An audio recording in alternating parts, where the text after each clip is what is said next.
Assalamualaikum warahmatullahi wabarakatuh. Alhamdulillah. Salatu wassalamu ala Rasulillah wa ala alihi wa sahbihi wa man tabi'ahu wa wala wa ba'd. Syukur pada Allah dapat bertemu lagi. Mudah-mudahan apa yang Allah rezekikan kita, pertemuan tu satu rezeki. Hidup ni pun rezeki, rahmat Tuhan, anugerah Tuhan. Dapat menghirup udara dia, dapat bernafas dengan oksigennya. Allah panjangkan umur kita, mudah-mudahan semuanya dalam kebaikan dan ibadah yang mana ia akan ditanya di akhirat kelak. Walaupun kedipan mata, walaupun turun naik nafas, walaupun denyutan nadi kita, semuanya Allah akan tanya, sama ada dalam maksiat ataupun dalam kebaikan. Sebab itulah kena takut Tuhan, kerana Tuhan boleh buat apa sahaja pada kita.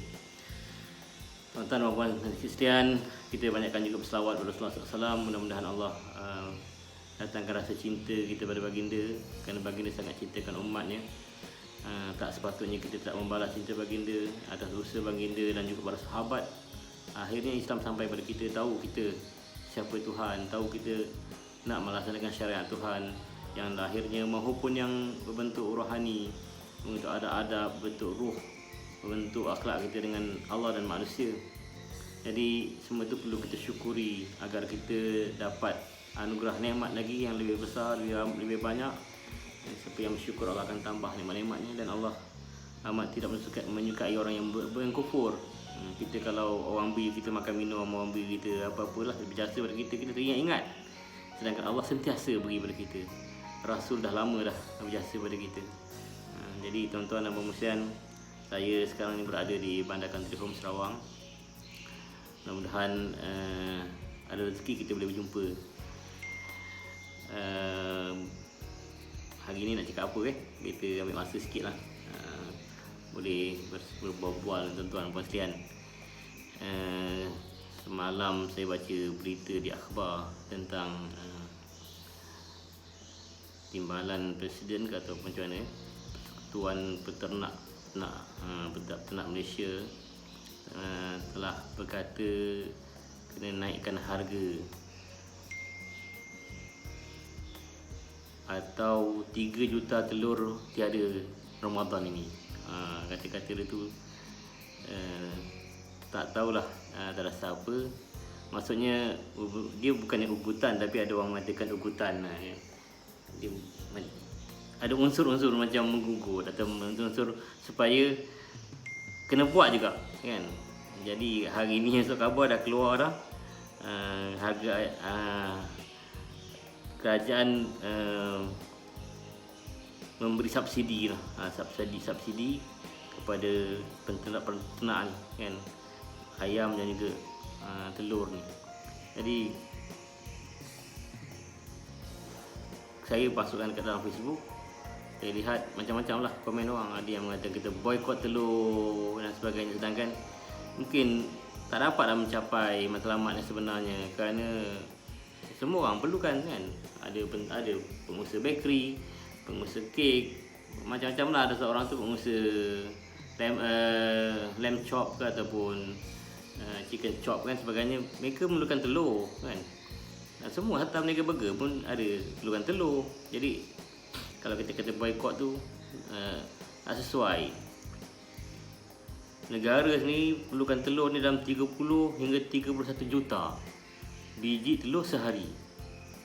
Sikit ke banyak? Banyak sangat. 30 juta, 31 juta setiap hari. Hari besok 30 juta lagi. Dan kita lah antara yang makan ni kan. Sekarang diusahakan lebih kurang 1,500 pengusaha, dan kata-kata bukan di kalangan orang kita. Majoritinya memang bukan kita kan. Orang kita sikit-sikit je lah buat. Tapi yang 1,500 ni tak tahulah berapa ramai, berapa persen ni orang kita. Lebih-lebih lagi menurut beliau yang berkata dalam akhbar ni, kata dia kekurangan telur tu antara sebabnya lah kerana ayam-ayam telur ni dijual awal, kerana nak kurangkan kos. Sebab kos terlalu tinggi, kos makanan tu sendiri meliputi 80% daripada kos dedak tu, daripada semua kos-kos yang lain. Jadi kos 80% tu sedang naik, meningkat yang terlalu tinggi lah. makanan dari luar atau dedak dari luar yang diimport. Kemudian ayam-ayam yang dibawa dari luar pun dikurangkan sampai 20% anak-anak ayam penelur ni. Sebab itulah mereka ni minta kerajaan beri subsidi lagi. Subsidi tu untuk peternak lah. Kerajaan pula nak tetapkan harga dia, harga yang dah ditetapkan untuk pengguna tu tak dinaikkan. Tapi masalahnya sekarang telur dah tak ada kat pasaran. Yang sikit-sikit sangat. Peniaga terpaksa jual kena had-had. Begitu juga yang kita sebut ini tentang ayam. Ayam dah lama masalah dah, kan? Tak selesai lagi. Untuk ayam ni tuan-tuan dan puan-puan sekalian, keperluan ayam negara kita ni ialah sebanyak 3,762 tan metrik sehari. 3,762 tan, atau bersamaan dengan 2.09 juta ekor sehari. Banyak tu, kan? Ataupun 113,220 tan metrik sebulan, bersamaan dengan 62.9 juta ekor sebulan. Jadi ini dah lama disebut oleh Tuan Seri Muhammad Ali selaku Pengerusi Eksekutif GSB Holdings dan Berhad, yang minta setiap zon dalam GSB ni dibagikan kepada zon-zon. Setiap zon tu kena menternak ayam.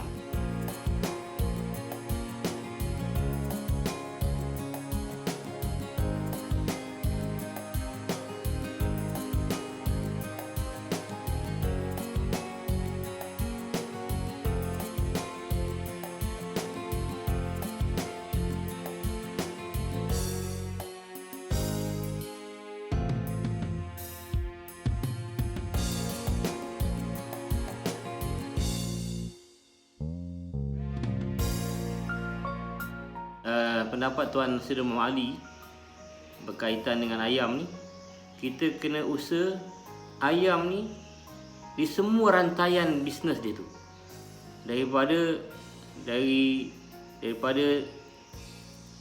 grandparent ayam tu sampailah ke hujungnya kepada pengguna. Dan Tuan Asir sendiri buat kajian ni sampai ke luar negara, bertemu dengan berbagai pihak, pakar-pakar peternak ayam di negara-negara Islam. Di Saudi kita pergi ke kilang pengeluar makanan ayam, makanan binatang lah, berbincang.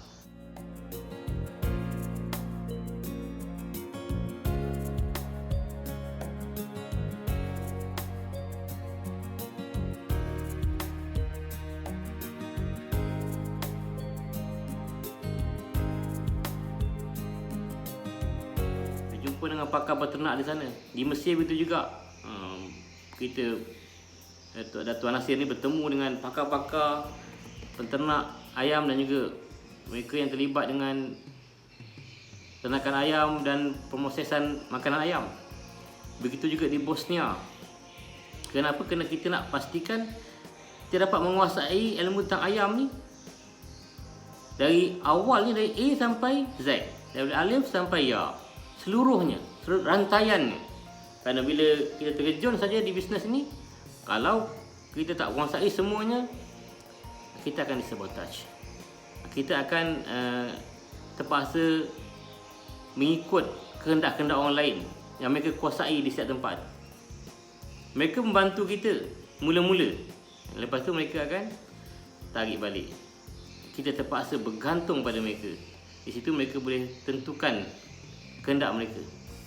Ini yang selalu disebut oleh Tuan Seri Muhammad Ali, dan diusahakanlah di tempat-tempat JSB ni, walaupun tak dapat sepenuhnya, telah diusahakan.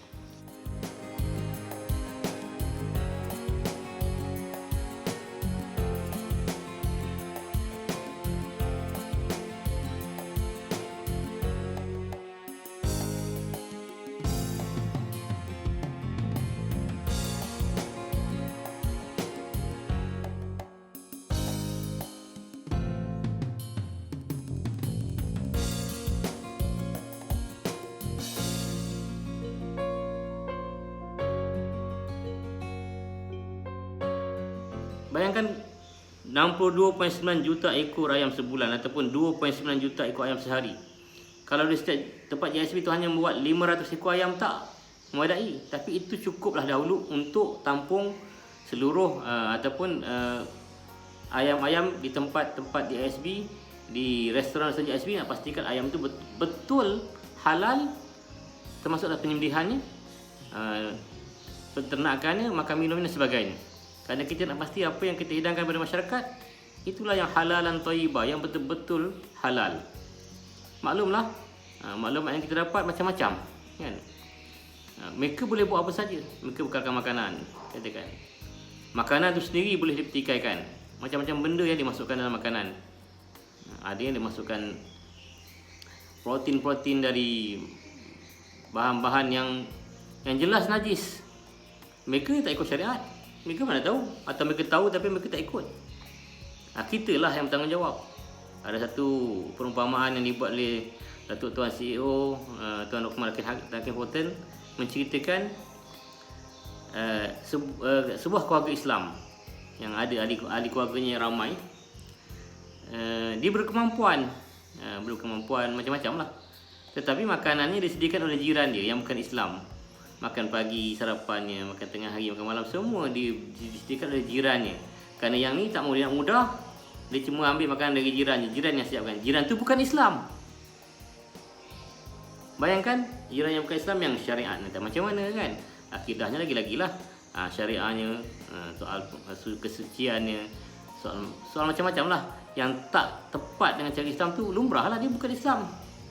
Tapi keluarga yang Muslim ni dengan bahagia dan seronok menerimanya, kerana nak mudah, nak senang. Itulah perumpamaan yang sangat-sangat menyedihkan lah kalau kita teliti kata-kata Datuk Lokman ni, Datuk Lokman Hakim Hotel, untuk kita teliti kehidupan kita. Yang Allah sebut dalam Quran, duribat alaihimul dhillatu aina ma tuqifu illa bihablim minallah wa hablim minan nas. Ditimpa kehinaan di mana saja mereka berada, kecuali orang yang mengadakan hubungan dengan Allah dan orang yang mengadakan hubungan dengan manusia. Jadi Allah sendiri sebut dalam Quran, Allah akan timpakan kehinaan di mana saja orang ni berada, orang Islam terutama sekali, kecuali mereka yang mengadakan hubungan dengan Allah, iaitu soal fardu ain, belajar agamanya, soal sembahyangnya, rukun-rukun iman, rukun Islam tu, itu soal fardu ain lah. Dilaksanakan tu, orang tu dalam kemuliaan, bukan dalam kehinaan. Tapi ada satu lagi part, wahablum minan nas, dan juga perhubungan sesama manusia. Kalau tak laksanakan, tetaplah dalam kehinaan. Apa dia perhubungan sama manusia? Iaitu mendirikan, melaksanakan, kita usahakan perkara yang bentuk fardu kifayah. Pendidikan Islam, hiburan cara Islam, kilangan cara Islam, ekonomi cara Islam, semua yang melibatkan kehidupan kita, terutama sekali makan minum kita, kenalah kita usahakan, kerana ia adalah fardu kifayah. Dalam satu kawasan 2 marhalah, kena ada sekelompok umat Islam yang selesaikan perkara ni. Kalau tak selesaikan perkara ni, semua akan tanggung dosa. Semua Islam di kawasan tu akan tanggung dosa ini. Dosa tak selesaikan fardu kifayah. Dia bukan soal sembahyang jenazah je. Sekarang ramai yang faham fardu kifayah sembahyang jenazah. Sebahagian buat, yang lain tak berdosa. Betul lah tu. Tapi dia banyak lagi. Bukan saja berdosa, malah di dunia lagi Allah hina. Kalau tak ada klinik bersalin yang dinadikan oleh doktor-doktor Muslim, doktor perempuan Islam yang menjaga syariatnya, kita akan hantarkan isteri kita nak bersalin, ya, klinik yang bukan Muslim atau klinik yang menggunakan doktor lelaki. Walaupun ada panduan syariah yang mengatakan sebahagian daripada perkara tersebut dibenarkan, tapi kita ada kebolehan, kita ada kemampuan, kita ada tenaga, kita ada kepakaran, kenapa tak buat? Bila tak buat, hina tak? Isteri-isteri kita bersalin, aurat dia dilihat oleh orang lelaki, atau aurat dilihat oleh orang bukan Islam. Di dunia lagi hina. Begitu juga makan minum. Lebih-lebih lagi makan minum, kan. Itu orang Islam. Ada duit, ramai je orang Islam ada duit. Kita tengok orang Islam ni, ya Allah. Kita duduk kat Mekah, yang datang umrah, yang datang haji tu berapa ramai.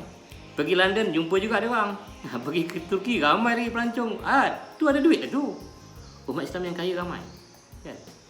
Tapi makan minum kita orang lain sediakan. Tengoklah, kan. Berapa juta kita perlukan ayam, berapa juta kita perlukan telur. Satu hari kita perlukan telur 30 hingga 31 juta. kita perlukan telur, berapa biji yang diusahakan oleh orang Islam. Kita bergantung pada mereka. Bila bergantung pada mereka, mereka boleh menyusun hidup kita. Ramadan habis tak ada telur. Kita pula dah lah raya Cina, maaf cakap lah. Kita pun terpaksa banyak terkendalanya. Sebab kedai tutup, kita bergantung pada mereka. Penghinaan lah tu. Allah hina kita kerana tak usahakan sendiri. Nanti raya kita pun terhina juga. Maaf cakap lah. Kena kita sebut perkara ni kan, supaya kita berusaha. Itu yang cuba dibuat oleh JSBH untuk mengusahakan segala perkara tersebut bagi selesai. Umat Islam ni, dia ada wibawa dia sendiri. Dia selesaikan masalah dia sendiri, paling tidak, sebelum dia nak menaungi orang lain. Jadi memang terhina lah kan? Lihat tengok, bila keperluan ayam yang banyak ni kan tak tertunai. Keperluan ayam dalam negara ni yang sebanyak 3,762 tan ni tak selesai. Mereka keperluan telur begitu juga. Sampai kerajaan terpaksa lah hari ni yang khabar, subsidi kerajaan lah 528.52 juta RM diberi kepada peternak. Untuk setiap peternak tu, setiap dapat 1 kilogram ayam dapat 60 sen dari kerajaan kan. Kemudian telur tu pula, setiap biji telur dapat 5 sen dari kerajaan. Ada dia punya angka dia. Begitu. Tapi belum tentu lagi kat pasaran tu nanti kita dapat betul-betul harga yang sesuai dengan kewangan masyarakat. Tak tentu lagi kan. Sebab itulah kalau yang sepatutnya umat Islam ni bersungguh-sungguh, selain daripada menyelesaikan masalah fardu ain, selesaikan tuntutan fardu kifayah ni. Bukan tak ada duit, ada ramai umat Islam yang kaya. Cuma kita ni ada penyakit cinta dunia. Tak boleh nak keluarkan harta tu, tak boleh. Keluarkan harta untuk peribadi, untuk semua tu boleh kan, untuk beli kereta mewah, untuk tukar jam baru, untuk tukar handphone baru, untuk dapat kenderaan yang canggih, untuk melancong, semua boleh, ramai yang boleh kan. Tapi untuk berpakat-pakat, kita nak buat ni peternakan ayam, pakat-pakat nak ternak ayam telur, pakat-pakat nak ternak ayam daging, pakat-pakat nak buka kilang. Itu tak ada lagi. Kenapa? Sifat mementingkan diri sendiri tertebal. Cinta dunia tu kita tertebal. Allah larang kita dunia ni. Rasulullah suruh kita berinfak, Rasulullah suruh kita berpakat-pakat. Allah suruh kita wa ta'awanu 'alal birri wat taqwa, betul membantu perkara yang baik, kebaikan dan juga ketakwaan. Itu perintah Allah. Tapi hari ini siapa yang sungguh-sungguh menjalankan perintah Allah? Jadi terhinalah kita. Terpaksa mengikut terunjuk mereka. Mereka ibarat beri coklat kepada kita, tapi coklat tu ada racun. Makan sedaplah mula, tapi akhirnya memudaratkan kita. Ketika kita dah seronok-seronok, ayam, anak-anak ayam tak ada kat pasaran, nak beli tak ada. Beli pada dia orang. Telur tak ada kat pasaran. Jenuh kita kan. Tak terhina, tak terasa terhina lagi. Sebabnya apa? Tak nak berkorban. Rasa bakhil tu kuat di hati tu, cinta dunia tu. Walhal Tuhan dah beritahu kalau beri 1 dapat 10. Tak ada, keyakinan tu tak ada. Kalau beri kat dunia ni, Tuhan akan ganti kat akhirat. Tunaikan hajat manusia di dunia ni, Allah akan tunaikan hajat orang mukmin. Kalau kita tunaikan, Allah akan tunaikan 70 hajat kita. Kalau tak dunia, akhirat. Tak ada. Keyakinan tu tak ada dah. Masing-masing fikirkan diri sendiri saja. Akhirnya semua susah. Duribat alaihimul dhillah itu aina ma tuqifu, kata Allah. Mereka tertimpa penghinaan di mana saja mereka berada. Kerana tak ada hubungan dengan Allah, dengan Tuhan tak cukup kuat, tak betul-betul jaga, dan tak ada hubungan dengan manusia. Ataupun soal-soal fardu kifayah ni tak diambil kira. Sebab itulah kita kena kembali kepada Allah. Kalaulah tak selesai ni kan, keperluan ayam ni, mereka nak import pula ayam sejuk beku. Import tu pula dari negara apa? China, Thailand, Brazil. Yang maaf cakap lah, kami pergi ke Saudi pun import dari Brazil. Dan Saudi import dari Brazil, dan beratus syarikat-syarikat di Brazil yang buat tu. Mereka pergi sikit tengok, dah tinggal berapa ringgit, dah ditapis, akhirnya tinggal sikit je. Itu yang mereka pergi tengok. Ketika mereka tengok, tak tahulah lepas tu kita nak kat Thailand macam mana pula, kat China macam mana pula kan. Akan dilambatkan di pasaran. Sedangkan hati kita ni dibina oleh apa yang kita makan. Kalau kita makan benda yang baik, yang halal, yang bersih betul, barulah lunak hati kita dengan Tuhan. Nak kita pada akhirat, nak kita pada manusia ni. Hendaklah kita ni betul ansur, bekerjasama kita berkasih sayang. Tapi kalau hati kita tu makan benda yang tak bersih, sama ada haram ataupun syubhat, dia akan jadi keras. Susah nak terima kebenaran. Akan mudahlah macam-macam perkara yang berlaku di tengah masyarakat ni. Percayalah, ulama zaman dahulu, ulama dulu-dulu dah ceritakan benda ni, kan? Mereka ni soal halal haram sangat menjaga. Dengan sebab itulah keturunan ataupun generasi mereka tu lebih baik keislamannya daripada kita. Kita kena belajarlah dan kita praktiskan. Mudah-mudahan Allah beri kekuatan kepada kita semua.